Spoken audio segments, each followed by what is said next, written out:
안녕하세요. 풋볼 포레스트입니다. 2026 북중미 월드컵 본선 진출을 노리고 있는 중국 대표팀이 1차전 일본 대표팀과의 경기에서 무려 0대7이라는 압도적인 스코어로 참패를 당했고, 이번 주중에 펼쳐질 3차에선 2차전에서는 역시나 아시아 축구 강국 중 하나인 사우디아라비아 대표팀을 만나 다시 한번 힘든 경기를 펼치게 되는데, 중국 현지 매체에서는 중국 대표팀의 이번 사우디전 경기에 대해 행복 회로를 돌리는 보도를 냈지만, 많은 중국 축구 팬들은 사우디와의 경기를 앞두고 상당히 비관적인 반응들을 보이고 있습니다. 최근 중국 축구는 많은 공식 대회에 도전을 하고 있지만 번번이 실패를 맛보고 있습니다. 일단 2023 AFC 아시안컵에서는 전설의 무득점 무승 탈락을 하면서 조별리그 광탈의 쓴맛을 봤었고, U23 아시안컵에서는 한국 일본에게 연달아 2패를 당하면서 역시나 조별라운드 광탈, 중국 U20 대표팀 또한 U20 아시안컵에서 한국에게 패배해 8강에서 탈락하면서 U20 월드컵 진출이 좌절, U17 대표팀 역시 지난해 U17 아시안컵에서 조별라운드 1무 2패에 최악의 성적으로 광탈을 당하면서 그야말로 중국은 축구에 대한 의지는 강하지만 모든 연령대에서 계속해서 참혹한 탈락의 쓴맛을 보고 있는데요. 특히 중국 대표팀은 한국 대표팀에게 유독 중요한 순간에 만나 계속해서 패배를 당하고 있는데, 그나마 중국 대표팀은 2026 북중미 월드컵 2차 예선에서는 태국 대표팀과 싱가포르 대표팀을 제치고 올라오긴 했지만, 사실상 이마저도 태국 대표팀의 마판 자멸 덕분에 다소 운 좋게 올라온 것이었고, 심지어 이번 월드컵 3차 예선에서는 일본, 호주, 사우디 등 아시아 최강팀들과 한조가 되면서 사실상 탈락이 유력해진 상황이라고 할 수 있겠습니다. 그리고 중국 대표팀은 3차 예선 첫 경기부터 하필이면 1포트 가장 강한 팀인 일본을,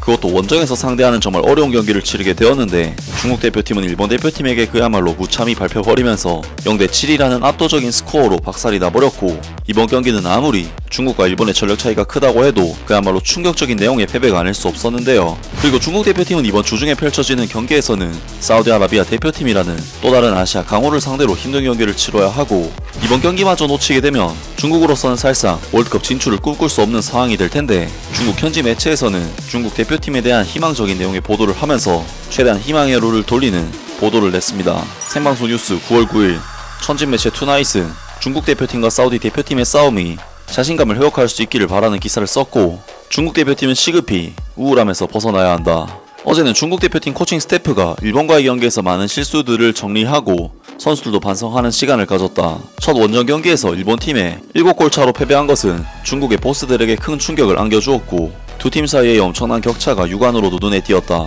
하지만 게임의 점수는 실력만으로는 결정되지 않는다. 예를 들어 지난번 월드컵 예선에선 베트남 팀도 일본 팀을 상대로 득점을 올렸었다. 많은 경우 약팀이 강팀과의 대결에서 반격을 가하려면 먼저 올바른 경로를 찾은 다음 선수들의 실행력과 정신력을 협력하여 상대와 싸워야 한다. 좋은 결과를 얻을 수 있을 것이다. 따라서 일본의 참담한 패배가 반드시 중국 대표팀에게 나쁜 것만은 아닐 수도 있다. 0대1, 0대2의 근소한 차이의 패배였다면 오히려 문제를 파악하지 못해 팀 전체가 사우디와의 경기에서 혼동을 겪을 수도 있다. 중국팀에게는 자신감 회복과 수비 안정이 최우선 과제다. 아마도 이반코비치 감독은 일본과의 원정 경기를 통해 선수들의 현재 경기 상황을 파악한 것으로 보인다.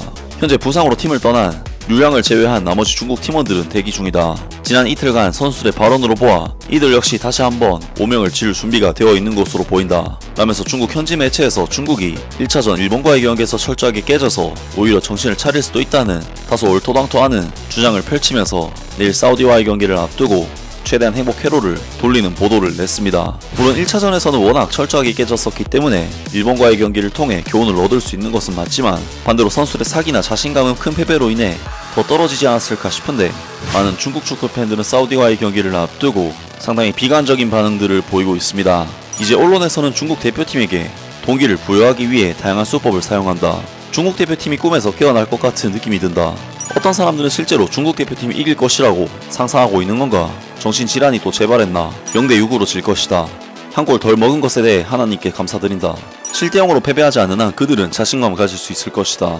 힘이 부족한데 월드컵에 어떻게 나갈 수 있는지를 물어봐도 될까? 홈에서 공격하지 않고 나가면 부끄러운 일이고 죽도록 방어해도 버틸 수 없다는 것이 딜레마다. 이번 경기에서 0대6으로 지면 자신감을 되찾을 수 있다. 이반코비치 감독이 교체되지 않으면 그는 여전히 패배할 것이다.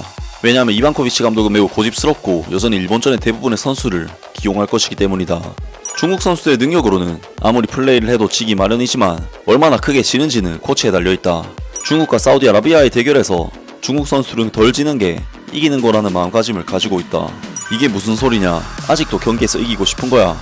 페르난지뉴, 알란 까르발류는 풀타임을 뛰어야 한다. 이번에도 못 이기면 탈락이다. 이기고 싶지만 패배가 두렵다면 떠나라. 등등 많은 중국 축구 팬들이 일본과의 경기에서의 큰 패배로 인해 이번 경기 또한 패배를 하게 될 것이라는 등 사실상 중국 대표팀을 믿지 않는 반응들을 보였습니다. 확실히 중국 대표팀 입장에서 이번 월드컵 3차 예선 추첨 결과는 거의 절망적인 상황이라고밖에 할 수 없는 것은 맞지만 중국 팬들부터 이미 패배자 마인드로 중국을 빼고 들어가는 여론이 과연 중국 대표팀에게 도움이 될 수 있을지 의문은 드는데요. 과연 중국 대표팀이 3차 예선에서는 어떤 모습을 보이게 될지 앞으로의 경기도 기대를 해보겠습니다. 아무튼 오늘 영상은 여기까지고요. 영상 재밌게 보셨다면 구독과 좋아요 그리고 댓글 부탁드립니다. 감사합니다.